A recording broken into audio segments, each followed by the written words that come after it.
ಕನಕದಾಸರ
ಜಾಗ ಕೊಡ್ತೀವಿ ಅಂತ ಲೇಟ್ ಆಯ್ತು ಅದಾಯ್ತು ಅಂತ ಹೇಳಿಬಿಟ್ಟು ಮೊನ್ನೆನೇ ಮೀಟಿಂಗಲ್ಲಿ ಮೇಡಮ್ ಅವ್ರು ನಮಗೆ ಎಲ್ಲಾದರೂ ಆಶ್ವಾಸನೆ ಕೊಟ್ಬಿಟ್ಟಿದ್ದಾರೆ.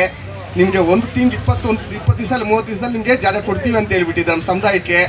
ಅದಕ್ಕೆ ನಮಗೆ ತುಂಬ ನಾವು ಖುಷಿಯಾಗಿದ್ದೀವಿ. ಅವ್ರಿಗೆ ಧನ್ಯವಾದ ತುಂಬ ಧನ್ಯವಾದ ಹೇಳ್ತೀವಿ.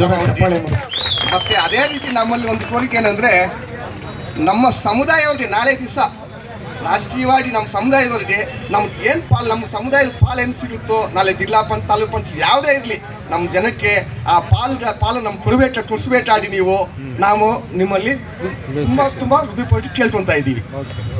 ಅವರ ನಡೆದ ದಾರಿಯನ್ನು ತಿಳಿದು ಗೌರವಿಸಿ ಸಂಭ್ರಮಿಸೋದೇ ನಾಡ ಹಬ್ಬ. ಇದು ಕನಕದಾಸರ ಜಯಂತಿಯಲ್ಲಿ ವಿಶೇಷವಾಗಿ ನಿಮಗೆ ಅಭಿಮಾನ, ನಿಮಗೆ ಕುಲ ಬಾಂಧವರಿಗೆ ಅಭಿಮಾನ, ನಮಗೆ ಭಕ್ತಿಪೂರ್ವಕವಾಗಿ ಶ್ರದ್ಧಾಪೂರ್ವಕವಾಗಿ ಅವರು ನಡೆದು ಬಂದ ದಾರಿ ಹೆಜ್ಜೆ ಎಲ್ಲನೂ ಕೂಡ ನಮಗೆ ಆದರ್ಶದಾಯಕವಾಗಿ ನಡೆಯೋದ್ರಿಂದ ಆ ಎಲ್ಲ ಇಡೀ ಸರ್ಕಾರದ ಗೌರವಗಳೊಂದಿಗೆ ಯಾರ್ಯಾರು ಇವತ್ತು ಅಭಿಮಾನದಿಂದ ಭಕ್ತಿಯಿಂದ ಈ ಕಾರ್ಯಕ್ರಮನ ಯಶಸ್ವಿ ಮಾಡಲಿಕ್ಕೆ ಬಂದಿದ್ದಾರೆ. ವೇದಿಕೆಯ ಮೇಲೆ ಇರ್ಬೋದು, ವೇದಿಕೆಯ ಕೆಳಗಡೆ ಇರ್ಬೋದು, ಅವರಿಗೆ ಗೌರವ ಭಕ್ತಿಪೂರ್ವಕವಾಗಿರುವಂಥ ಆ ಶ್ರದ್ಧೆ ಕಾಣ್ತಾ ಇದೆಯಲ್ಲ, ಇದು ಆಚರಣೆ ಅಂತ ಹೇಳೋದಕ್ಕೆ ನನಗೆ ಖುಷಿ ಆಗ್ತಾ ಇದೆ. ಅದರ ಜೊತೆಯಲ್ಲಿ ಮಾತಾಡ್ತಾ ಹೇಳ್ತಾ ಇದ್ವಿ, ಯಾರು ಕೀರ್ತನೆಗಳನ್ನು ರಚಿಸ್ತಾರೆ ಅದು ಸಮಾಜದ ಏಳಿಗೆಗೆ ಆ ಕೀರ್ತನೆಗಳು ಉಪಯೋಗ ಆಗುತ್ತೆ ಅಂತಂದಾಗ ಇಡೀ ದೇಶದಲ್ಲಿ ಒಂದು ಸೋಷಲ್ ರಿಫಾರ್ಮ್ ಅಂದರೆ ಸಮಾಜದ ಸುಧಾರಣೆಗಳಾಗಿದ್ದಾವೆ ಅವರ ಕೀರ್ತನೆಗಳಿಂದ ಅಂತಂದಾಗ ತುಂಬ ಸರಳವಾಗಿರುವಂಥ ಕೀರ್ತನೆಗಳು, ಜನಸಾಮಾನ್ಯರು ಕೂಡ ಅದನ್ನು ಅರಗಿಸ್ಕೊಂಡು ಅರ್ಥಗರ್ಭಿತವಾಗಿರುವಂಥ ಕೀರ್ತನೆಗಳನ್ನು ರಚಿಸ್ತಾರೆ. ಬಹಳ ಒಡನಾಟ ಇಟ್ಕೊಂಡಿರ್ತಾರೆ, ಸಮಾಜದಲ್ಲಿ ಸುಧಾರಣೆಗಳ ಬಗ್ಗೆ ಕನಸನ್ನು ಕಾಣ್ತಾರೆ. ಆದರೆ ಅವರ ಕೀರ್ತನೆಗಳಲ್ಲಿ ಅದನ್ನು ಬರೀತಾರೆ. ಯಾವುದು ಇದು ಕುಲದಲ್ಲಿ ಮೇಲಾಗೋದು, ಇದು ಹಾಡೋ ಅವ್ರದ್ದೇ ಹಾಡೋದ ತುಂಬ ಚೆನ್ನಾಗಿದೆ, ಅದು ಇನ್ಯಾರು ಅದನ್ನು ಮೀರಿ ಆಡೋಕ್ಕಾಗಲ್ಲ. ಆ ಥರ ಬಹಳ ಒಳ್ಳೆ ಕೀರ್ತನೆಗಳನ್ನು ಅವರು ಕೂಡ ಒಂದು ಸೈನಿಕ ಕುಟುಂಬದಲ್ಲಿ ಹುಟ್ಟಿರ್ತಾರೆ. ಅವರ ತಂದೆ ಮಹಾರಾಜರ ಸಂಸ್ಥಾನದಲ್ಲಿ ಸೇವೆ ಮಾಡ್ತಾ ಇರುವಂಥ ಸಂದರ್ಭದಲ್ಲಿ, ದಂಡ ನಾಯಕರಾಗಿರುವಂಥ ಸಂದರ್ಭದಲ್ಲಿ ಅವರ ತಂದೆ ನಂತರ ಅವರ ಆ ಸ್ಥಾನಮಾನವನ್ನು ಅಲಂಕರಿಸ್ತಾರೆ. ಆದರೂ ಕೂಡ ಯಾವುದೋ ಒಂದು ಸಂದರ್ಭದಲ್ಲಿ ಒಂದು ಯುದ್ಧವನ್ನು ಗೆಲ್ಲೋ ಅಂಥ ಸಂದರ್ಭದಲ್ಲಿ ಗೆಲ್ಲಕ್ಕೆ ಆಗಲಿಲ್ಲ. ಆದರೆ ಅದು ಹೋರಾಟ ಮಾಡಿದ ದಿನಗಳನ್ನು ನೆನೆಸ್ಕೊಂಡು ದೇವರಲ್ಲಿ ಯಾಕೆ ಪ್ರಾರ್ಥನೆ ಮಾಡ್ತಾರೋ ಏನೋ ಗೊತ್ತಿಲ್ಲ, ಅವ್ರ ಮನಸ್ಸು ಆವಾಗ ದೇವರಲ್ಲಿ ಐಕ್ಯ ಆಗಬೇಕು ಅನ್ನಿಸ್ತಾ, ಅಥವಾ ದೇವರಲ್ಲಿ ತಿಳಿದು ಯಾಕೆ ನಾನು ಈ ಸೋಲನ್ನು ಅನುಭವಿಸಿದೆ ಅನ್ನೋವಂಥ ಸಂದರ್ಭ ಬಂದಾಗ ಅವರು ದೇವರಿಂದ ವರ ಪಡೆದು ಆ ತಾಯಿ ಅವರನ್ನು ಜನ್ಮ ಹತ್ತಿರ್ತಾರೆ. ತಿಮ್ಮರಾಯಪ್ಪ ಅನ್ನುವಂಥವ್ರು ಕನಕದಾಸರಿಗೆ ಹೆಂಗಾದರು ಅನ್ನೋದ್ರ ಬಗ್ಗೆ ಈಗಾಗಲೇ ನಾಗಪ್ಪ ಸರ್ ಅವರು, ಡಾಕ್ಟರ್ ನಾಗಪ್ಪ ಸರ್ ಅವರು ಇರ್ಬೋದು, ವೆಂಕಟೇಶಣ್ಣ ಇರ್ಬೋದು, ಭಾಳ ಜನ ಮುಖಂಡರಿಗೆ ಮತ್ತು ವಿಶೇಷವಾಗಿ ನಿಮಗೂ ಕೂಡ ಅದರ ಪರಿಚಯ ಇದೆ. ತಿರುಪತಿಗೆ ಹೋದಾಗ ಏನಾಗಿದೆ, ಉಡುಪಿಗೆ ಹೋದಾಗ ಏನಾಗಿದೆ ಅನ್ನುವಂಥ ಚರಿತ್ರೆನ ನೀವು ತಿಳ್ಕೊಂಡಿದ್ದೀರ.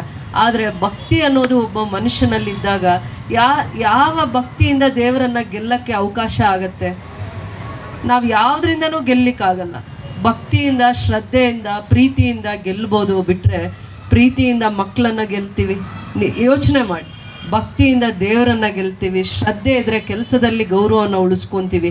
ಇವೆಲ್ಲ ನಮ್ಮ ಜೀವನದಲ್ಲಿ ಅನುಭವ ಆಗಿರುವಂಥ ಪಾಠಗಳು. ನಮ್ಮಲ್ಲೇ ಪ್ರತಿದಿನ ನಾವು ನಮ್ಮ ಮಕ್ಕಳನ್ನ ಹೊಡೆದಾಗ ಒಂದೊಂದು ಸತಿ ಏನೂ ಕೇಳಲ್ಲ, ಅದಾದಮೇಲೆ ಯೋಚನೆ ಮಾಡಿ ಬಗ್ತೀವಿ ಅವ್ರ ಹತ್ರ. ಬಗ್ಗಿ ಪ್ರೀತಿಯಿಂದ ಒಂದು ತಾಯಿ ಹೇಳಿದ್ರೆ ಮಗ ಎಂಥ ಸ್ಥಾನದಲ್ಲಿದ್ದರೂ ಕೂಡ ಆ ತಾಯಿ ಮಾತು ಕೇಳ್ತಾರೆ. ಅಮ್ಮನ ಆಶೀರ್ವಾದ ಇಲ್ಲದೆ ನಾನೇನೂ ಸಾಧಿಸೋಕ್ಕಾಗಲ್ಲ ಅಂತ ಎಂಥ ಹೊರಟಾಗಿರಲಿ ಮಕ್ಕಳು, ಏನೇ ಸಾಧಿಸಿರಲಿ, ಎಂಥ ಎತ್ತರದ ವ್ಯಕ್ತಿ ಆಗಿರಲಿ, ಆದರೆ ತಾಯಿ ಪಾದ ಸ್ಪರ್ಶ ಮಾಡ್ತಾರೆ. ಯಾಕೆ ಅಂದರೆ ಅದು ಪ್ರೀತಿಯಿಂದ ತಾಯಿಯ ಒಂದು ಸಂಸ್ಕಾರವನ್ನು ಕಲಿಸಿರ್ತಾರೆ. ಅದೇ ರೀತಿ ಕನಕದಾಸರು ಪ್ರೀತಿಯಿಂದ, ಭಕ್ತಿಯಿಂದ, ಶ್ರದ್ಧೆಯಿಂದ ದೇವರನ್ನು ಗೆದ್ದು, ಆವಾಗ ಅಂಧಕಾರ ಇರುತ್ತೆ, ಆ ಜಾತಿ ಈ ಜಾತಿ, ಮೇಲ್ಜಾತಿ ಕೀಳ್ಜಾತಿ ಅನ್ನೋ ಆ ಅಂಧಕಾರವನ್ನು ತೊಳಿಲಿಕ್ಕೋಸ್ಕರ ದೇವರ ಅಂಶವಾಗಿ ಜನನ ನೀಡ್ತಾರೆ. ಅಂದರೆ ಯಾವ ಮನೆಯಲ್ಲಿ ಹುಟ್ಟಿರ್ತಾರೆ ಅಲ್ಲೂ ಒಂದು ಸಂಸ್ಕಾರವನ್ನು ಬಿಟ್ಟು ಮತ್ತೆ ಬರ್ತಾ ದಾಸರು ದೇವರಲ್ಲಿ ಐಕ್ಯ ಆಗುವಂಥ ಸಂದರ್ಭದಲ್ಲಿ ಜನಗಳಿಗೆ ತನ್ನ ಕೀರ್ತನೆಗಳ ಮುಖಾಂತರ ಸಮಾಜದ ಸುಧಾರಣೆಗಳನ್ನು ಮಾಡ್ತಾ ಹೆಜ್ಜೆ ಇಡ್ತಾ ಹೋಗ್ತಾರೆ. 98 ವರ್ಷಗಳ ಕಾಲ ತನ್ನ ಜೀವಿತ ಅವಧಿಯಲ್ಲಿ ಕೀರ್ತನೆಗಳಿಂದ ಸಮಾಜದ ಸುಧಾರಣೆಗಳನ್ನು ಮಾಡ್ತಾ ಬರ್ತಾರೆ. ಎಲ್ಲ ಜಾಗಗಳಲ್ಲೂ ಪವಿತ್ರವಾಗಿರುವಂಥ ಜಾಗಗಳ ಪ್ರಯಾಣ ಮಾಡ್ತಾ ಜನರನ್ನು, ಈಗ ಆದರೆ ನಾವು ನ್ಯೂಸ್ ನೋಡ್ತೀವಿ, ಇಲ್ಲಾಗಿರುವಂಥ ನ್ಯೂಸು ಡೆಲ್ಲಿಯಲ್ಲಿರೋನು ನೋಡ್ತಾರೆ. ಡೆಲ್ಲಿಯಿಂದ ಬಿಟ್ಟರೆ ಬೇರೆ ದೇಶದಲ್ಲಿರೋರಿಗೂ ಈ ನ್ಯೂಸ್ ಅಪ್ಡೇಟ್ಸ್ ಇರುತ್ತೆ. ಆ ಕಾಲದಲ್ಲಿಲ್ಲ. ಆ ಕಾಲದಲ್ಲಿ ಒಬ್ಬರ ಚರಿತ್ರೆ ಏನಾದರೂ ತಿಳ್ಕೋಬೇಕು ಅಂತಂದರೆ ಬಹಳ ಕಷ್ಟ ಆಗ್ತಾಯಿತ್ತು.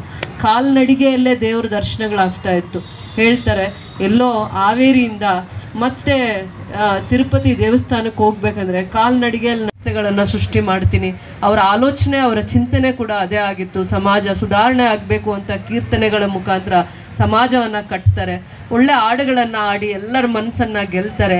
ಪ್ರತಿಯೊಬ್ಬರು ಈ ಜಾಗದಲ್ಲಿ ಗೌರವವಾಗಿ ಕೂತಿದ್ದಾರೆ ಅಂತಂದರೆ ಅದು ಧರ್ಮದ ಅಂಧಕಾರದಲ್ಲಿ ಯಾರೂ ಕೂತಿಲ್ಲ, ಪ್ರೀತಿ ಮತ್ತು ಗೌರವದ ಅಭಿಮಾನದಿಂದ ಕೂತಿರೋ ಅಂಥವ್ರು ಜಾಸ್ತಿ ಇರೋದ್ರಿಂದ ಬರುವಂಥ ಭವಿಷ್ಯದಲ್ಲಿ ನನ್ನ ಕೊಡುಗೆ ಏನು ಅಂತಂದಾಗ, ಅಥವಾ ನಿಮ್ಮೆಲ್ಲರ ಆಶೀರ್ವಾದದಲ್ಲಿ ಇವತ್ತು ನಾನು ಈ ಸ್ಥಾನದಲ್ಲಿರೋದ್ರಿಂದ ನನ್ನ ಕೊಡುಗೆ ಏನು ಅಂತಂದಾಗ, ನನ್ನ ಕೊಡುಗೆ ನಾನು ಕೆಲವೊಂದು ವಿದ್ಯಾಸಂಸ್ಥೆಗಳನ್ನು ನನ್ನ ಕ್ಷೇತ್ರಕ್ಕೆ ಕೊಡುಗೆಯಾಗಿ ಕೊಡೋದೇ ನನ್ನ ಧರ್ಮ ಅಂತ ನಾನು ಅಂದ್ಕೊಂಡಿದ್ದೀನಿ. ಅದು ನನ್ನ ಕರ್ತವ್ಯ ಅಂತ ಕೂಡ ನಾನು ಭಾವಿಸ್ತೀನಿ ಕೂಡ. ಅದಾದಮೇಲೆ ಹೇಳ್ತಾ ಇದ್ರು ಗೊಲ್ಲರಳ್ಳಿ ವೆಂಕಟೇಶಣ್ಣ, ಏನು ನಮ್ಮನ್ನು ಗುರ್ತಿಸಲ್ಲ ಅಂತ. ಇಡೀ ರಾಜ್ಯ ಗುರ್ತಿಸಿರೋದು ಯಾರು ತಂದೆ?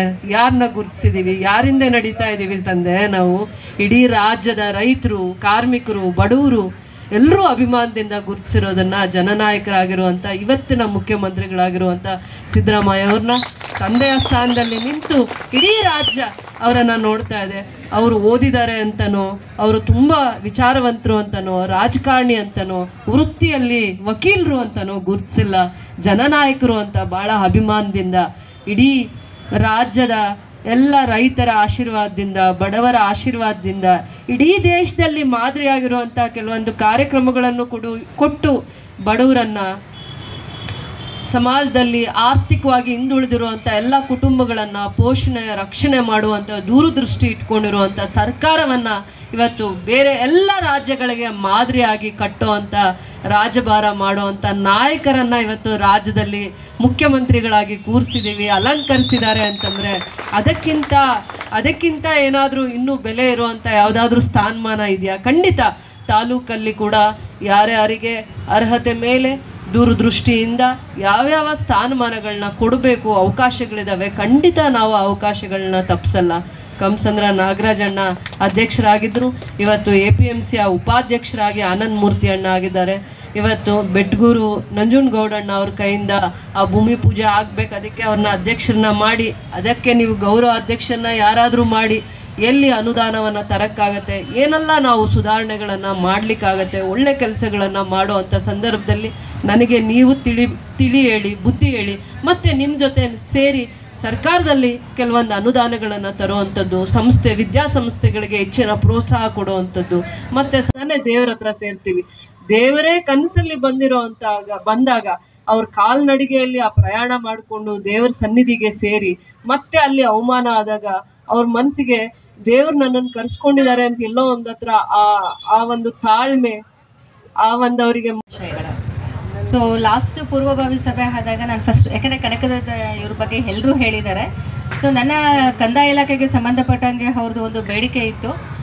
ಇದು ನಾವು ಸುಮಾರು 1 ವರ್ಷದ ಹಿಂದೆಯಿಂದನೂ ಪ್ರಯತ್ನ ಪಡ್ತಾ ಇದ್ವಿ. ಪ್ರಪೋಸಲು DC ಆಫೀಸ್ಗೆ ಕಳಿಸ್ಕೊಟ್ಟಿದ್ವಿ. ಪ್ರಪೋಸಲ್ ಆಗೋ ಹಂತದಲ್ಲಿ ಇದ್ದಾಗ ಒಬ್ಬರು ತಕರಾರು ಹಾಕಿದ್ರು. ಅದರಿಂದ ಅದು ನ್ಯಾಯಾಲಯದ ಹಂತದಲ್ಲಿ ಇದ್ದಿದ್ದರಿಂದ ಮತ್ತೆ ಅವ್ರಿಗೆ ಕನಕ ಭವನಕ್ಕೆ ಆಗಲಿ, ಕನಕದಾಸರ ಒಂದು ಇವ್ರಿಗೆ ಜೈನಾಂಗಕ್ಕೆ ಆಗಲಿ ಅದು ಮತ್ತೆ ಜಾಗ ಲೇಟ್ ಆಗಬಾರ್ದು ಅನ್ನೋ ದೃಷ್ಟಿಯಿಂದ.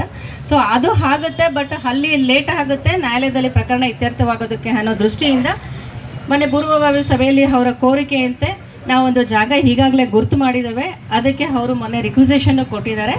ಸೊ ನಾನು ನನ್ನ ಕಂದಾಯ ಇಲಾಖೆಯ ವ್ಯಾಪ್ತಿನಲ್ಲಿ ಅದನ್ನು 20 to 30 ಡೇಸ್ನಲ್ಲಿ ನಾನು ನನ್ನ ಹಂತದಿಂದ ಸಹಾಯಕ ಕಮಿಷನರ್ ಮತ್ತು ಜಿಲ್ಲಾಧಿಕಾರಿಗಳ ಹಂತದಲ್ಲಿ ಆ ಪ್ರಪೋಸಲ್ನ ನಾನು ಖಂಡಿತ ರೆಡಿ ಮಾಡಿಸ್ಕೊಂಡು ಬಂದು ಅದನ್ನು RTC ತಗೊಬಂದು ಹಸ್ತಾಂತರ ಮಾಡ್ತೇವೆ ಅಂತ ಈ ದಿನ ನಾನು ಕನಕದಾಸ ಜಯಂತಿ ಅಂಗವಾಗಿ ನಿಮಗೆ ಎಲ್ರಿಗೂ ಒಂದು ಮಾತು ಕೊಡ್ತಾ ಇದ್ದೇನೆ. Thank you.